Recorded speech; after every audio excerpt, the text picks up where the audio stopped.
전능하신 아버지 하나님 천지의 창조주를 믿습니다. 나는 그의 유일하신 아들 우리 주 예수 그리스도를 믿습니다. 그는 성령으로 잉태되어 동정녀 마리아에게서 나시고 본디오 빌라도에게 고난을 받아 십자가에 못 박혀 죽으시고 장사된 지 사흘 만에 죽은 자 가운데서 다시 살아나셨으며 하늘에 오르시어 전능하신 아버지 하나님 우편에 앉아 계시다가 거기로부터 살아있는 자와 죽은 자를 심판하러 오십니다.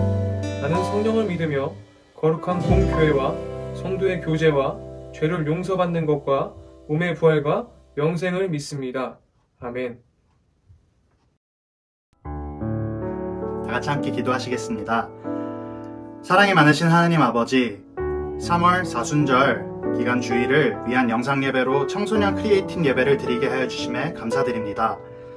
비록 몸으로 함께 모이진 못했지만 인터넷과 영상이라는 매체를 통해 각자의 자리에서 마음을 모아 하나님 앞에 나아가게 하심에 감사드립니다. 3월이 되었는데 학교에 가지 못하는 상황이 많이 어색하지만 이럴 때 더욱 예수 그리스도의 믿음과 사랑을 의지하여 나아가게 해주세요. 사순절이라는 구별된 기간에 주어진 이 시간을 저희가 하나님 앞에서 지혜롭게 사용하기 원합니다. 허투루 시간을 보내는 모든 유혹들로부터 우리를 지켜주시고 빛 가운데로 걸어나가는 크리에이팅 한 사람 한 사람이 되게 해주세요. 이 영상으로 드려지는 예배를 통해 저희가 하나님을 기뻐 예배하게 하여 주시고 하나님도 저희 예배를 기뻐 받아주세요. 감사드리며 이 모든 말씀 예수 그리스도의 이름으로 기도드렸습니다. 아멘. 오늘 말씀은 마가복음 6장 35절부터 44절까지 말씀입니다. 때가 저물어 가매 제자들이 예수께 나와 여짜오되 이곳은 빈 들이요 날도 저물어 가니 무리를 보내어 두루 촌과 마을로 가서 무엇을 사 먹게 하옵소서. 대답하여 이르시되 너희가 먹을 것을 주라 하시니 여짜오되 우리가 가서 200데나리온의 떡을 사다 먹으리이까. 이르시되 너희에게 떡 몇 개가 있는지 가서 보라 하시니 알아보고 이르되 떡 5개와 물고기 2마리가 있더이다 하거늘 제자들에게 명하사 그 모든 사람으로 때를 지어 푸른 잔디 위에 앉게 하시니 때로 100명씩 또는 50명씩 앉은지라. 예수께서 떡 5개와 물고기 2마리를 가지사 하늘을 우러러 축사하시고 떡을 떼어 제자들에게 주어 사람들에게 나누어 주게 하시고 또 물고기 2마리도 모든 사람들에게 나누심에 다 배불리 먹고 남은 떡 조각과 물고기를 12바구니에 차게 거두었으며 떡을 먹은 남자는 5,000명이었더라. 아멘. 얼마 전 영화 기생충이 아카데미 작품상을 수상했습니다. 이 영화는 반지하에 살고 있는 기택신의 아들이 부잣집 박사장네 과외선생으로 가게 되면서 시작되는 이야기입니다. 기택신은 자랑스럽고 기특한 아들을 향해 아들아 넌 다 계획이 있구나 라고 말하지만 결국은 계획이 틀어지면서 벌어지는 사건을 다루고 있습니다. 이 영화는 제목이 말해주는 것처럼 기생충처럼 부잣집에 기생하여 살아가는 기택인의 이야기를 그리면서 빈곤층과 부유층을 대조합니다. 그리고 묻습니다. 과연 그게 전부인가? 결말에 이르면 부잣집 박사장네도 가난한 기택인에도 어느 누구도 행복하지 않은 결말을 보면서 과연 인생의 궁극적인 문제가 무엇인가를 다시 한번 생각해보게 합니다. 결국 우리가 생각해야 할 문제는 먹고 사는 것, 더 많이 가지고 더 높은 곳에 살고 싶은 것은 인간의 기본적인 요구이자 욕구이지만 우리는 믿지 않는 사람들보다 더 큰 무언가를 고민하며 살아가야 합니다. 예전부터 보면 사람들은 매일매일 양식에 대한 문제를 안고 살아왔습니다. 누구나 내일을 걱정하며 무엇을 먹을지를 고민하며 삽니다. 이 문제는 지금 예수님 앞에 앉아있는 무리들, 성인만 5,000명이 되는 남녀노소 모두 포함하면 훨씬 더 많은 인원으로 구성된 이 무리들에게도 동일한 과제였습니다. 저녁을 먹을 때가 되었지만 제자들은 5,000명이 넘는 사람들에게 먹을 양식을 구할 방법이 마땅히 떠오르지 않았습니다. 그래서 무엇을 사 먹게 하는 것이 좋겠다고 예수님께 제안합니다. 하지만 예수님의 생각은 달랐습니다. 너희가 먹을 것을 주라. 제자들은 당황했을 것입니다. 그들에게 이 많은 사람들을 먹일 수 있는 돈이 없었습니다. 자그마치 200데나리온이 필요했습니다. 설령 돈이 있다고 해서 빵을 구할 수 있었을까요? 5,000명이 넘는 인원입니다. 지금도 당장에 5,000명을 먹을 양식을 구하는 것은 쉽지 않습니다. 지금 당장 중국집에 전화해서 짜장면 5,000그릇을 배달해달라고 해보십시오. 가능할까요? 동네에 있는 빵집을 다 돌아다녀도 단번에 5,000명을 먹일 양을 구하기 쉽지 않습니다. 하물며 2000년 전 빈들에서 그것을 구할 수 있겠냐는 말입니다. 불가능합니다. 그렇다면 여기서 필요한 것은 무엇인가요? 예수님의 능력입니다. 예수님께서 이 상황을 직접 해결하기를 원하셨습니다. 예수님께서는 너희에게 떡 몇 개가 있는지 가서 보라. 예수님의 명령을 들은 제자들이 가져온 양식은 고작 떡 5개와 물고기 2마리 뿐이었습니다. 얼마 되지 않는 양에 제자들은 실망스러운 마음을 감출 수 없었을 것입니다. 고작 이것으로 어떻게 이 많은 사람들을 먹일 수 있을까 하는 마음이 있었을 것입니다. 하지만 예수님에게는 이 정도면 충분했습니다.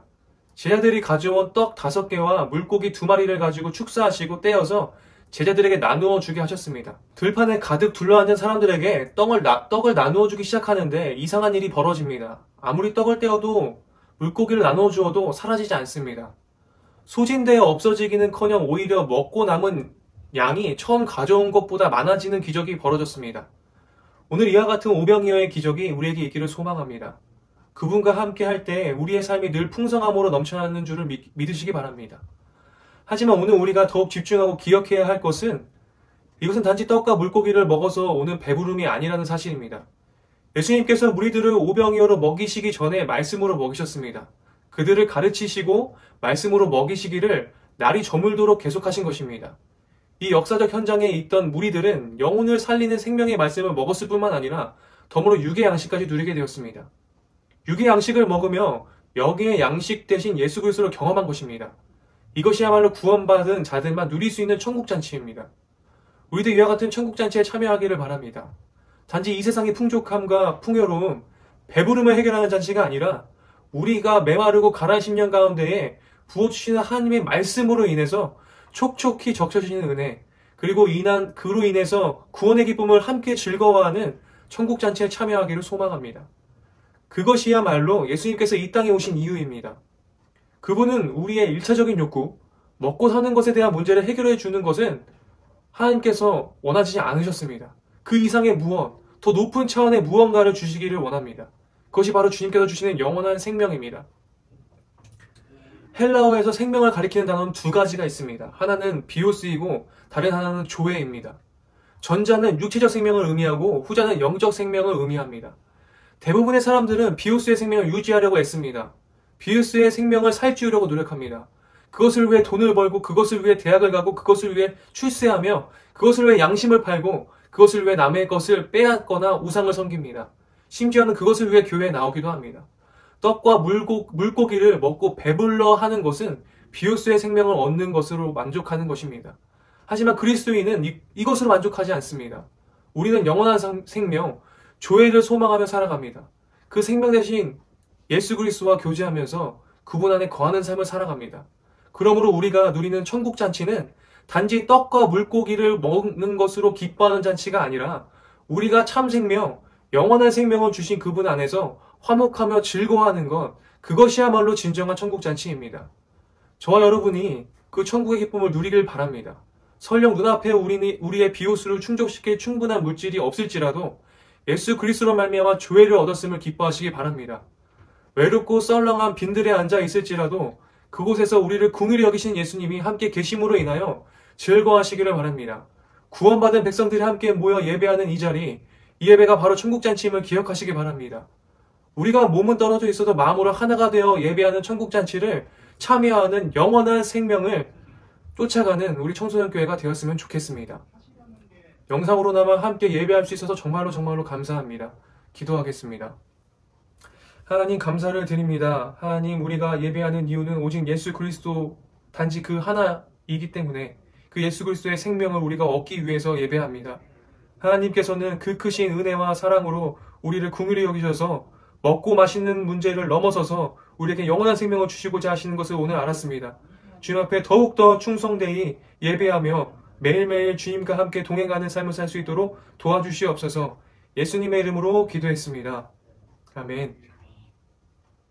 하늘에 계신 우리 아버지, 아버지의 이름을 거룩하게 하시며 아버지의 나라가 오게 하시며 아버지의 뜻이 하늘에서와 같이 땅에서도 이루어지게 하소서. 오늘 우리에게 이러한 양식을 주시고 우리가 우리에게 잘못한 사람을 용서하여 준 것 같이 우리 죄를 용서하여 주시고 우리를 시험에 빠지지 않게 하시고 악에서 구하소서. 나라와 권능과 영광이 영원히 아버지의 것입니다. 아멘. 창조교회 청소년부 함께하고 계신 여러분을 예수님의 이름으로 축복하고 환영합니다. 와, 여러분 예배 지침 안내입니다. 코로나19 바이러스로 인해 청소년부 예배가 창조교회 유튜브 페이지에 주일 영상 예배로 대체됩니다. 교회 안 온다고 주일 성도 빼먹지 말고 더 뜨겁게 예배 드리는 청소년부가 되길 바랍니다. 세 번째, 암송 말씀을 선생님이 각각 선생님들께서 나눠주신 암송 말씀이 있을 거예요. 그 암송 말씀을 매일매일 이제 바뀔 때마다 정말 넘기지 말고요. 호! 외워주시길 바랍니다. 여러분에게 말씀의 양식이 차곡차곡 쌓이길 바라겠습니다. 이게 세 번째네. 세 번째, 가정예배 인증샷. 이거는 창조교회 전체에서 같이 하는 건데 여러분, 목적은 가정에서 드리는 아름다운 예배 모습을 함께 나누고자 해서 저희가 하고 있고요. 방법은 영상예배, 가정예배, 개인예배 드리는 모습을 사진이나 영상으로 찍어가지고 저희 김영창 총님이 010-3313-8627 톡톡이나 문자로 보내주시면 좋겠습니다. 3월 13일까지 꼭 보내주세요. 그럼 여러분, 코로나 바이러스를 함께 이겨내고 우리 또 교회에서 만나요.